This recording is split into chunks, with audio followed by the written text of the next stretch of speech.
sorry, sometimes what used to happen to me, जैसे some सहयोगीज are listening to some speech and they like something, so they will share it with the people that they know कि हमने सुना ये बहुत अच्छा है।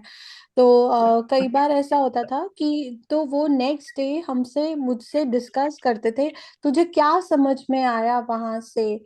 तो फिर वो क्या होता था, फिर वो कंपेयर करते थे कि मुझे तो ये समझ में आया इसका। फिर वो ये भी बोलते थे कि तुम ना अभी इतने डीप नहीं उतरे हो। तो क्या ऐसा हमें किसी को कहना चाहिए, मतलब क्या हम ऐसे किसी को बोल सकते, मतलब हमें बोलना चाहिए?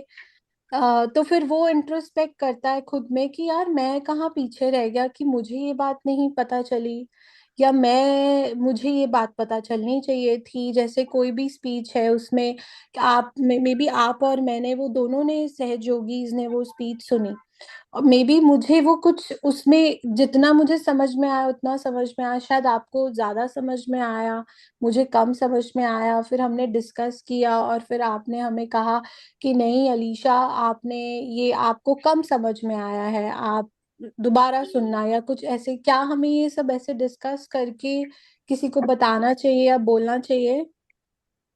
ओके, मेरे को एक अंकल ने बताया था कि राम, अभी स्पीच सुनना, as we keep listening the speech again and again, what happens is, as Sushumna keeps forming, जैसा सुषुम्ना बनते जा रहा है ना, अपने को स्पीच में ज्यादा अनुभव होने लगेगा। समझना इज वेरी लो लेवल, समझना is very low level, only Swadhisthana level, ठीक है। And you go to the nabhi level, you start enjoying the speech, consuming the speech, you will start reflecting the peace from the speech, right? And the speech is much more, speech is actually working on our chakras. समझना का is very low level, okay? तो जैसे सुनते रहेंगे, the speech will start reflecting in us। वो जैसे सुषुम्ना में ज्यादा कुंडलिनी थ्रेड्स बढ़ते जाएंगे, अंकल ने बताया कि वो स्पीच हम में, it will start working on us continuously, and Shri Mata ji will start resonating those chakras in us with those qualities that she wants। वो होता जाएगा। हमें बोलने की जरूरत ही नहीं है। हमें क्या, हम कौन होते हैं बोलने के लिए? हमको तो बिल्कुल ही पता, ये 1% भी समझ में नहीं आया होगा। जय श्री ये माता जी भैया।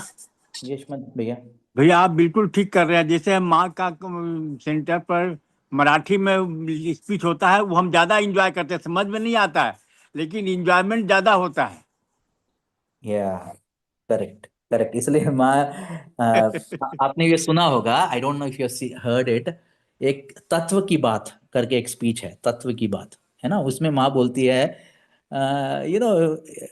बोल रही है कि एक एक सहयोगिनी है फेलिसिटी, और व्हेन शी वाज कमिंग, बोल रही है, शिमादी बोल रही है, when she was at with me in India, we are doing speeches and this one, she was enjoying and she had a lot of vibrations. Now that when I went back to England and when she was attending, she was in my speeches, she was not getting so many vibrations. Then I understood why. Then in India, when I'm there and I'm telling speeches, and my speeches are usually Hindi or Marathi, and she used to get more vibrations, and you know, and इसलिए वो श्री माता जी बोलती है उसमें तत्व की बात में कि you know, if you don't try to understand the speech, we just observe the speech, we enjoy more. और ये बहुत आसान हो जाता है हिंदी स्पीच, मराठी स्पीच में, अगर मेरे को मराठी समझ नहीं आता तो।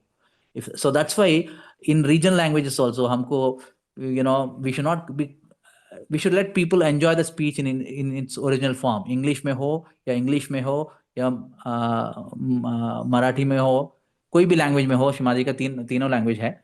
तो वो वैसे ही अगर बिना try, we don't have to try to understand, no, don't try to understand, the kundalini will do it, and then we can enjoy the speech super super super।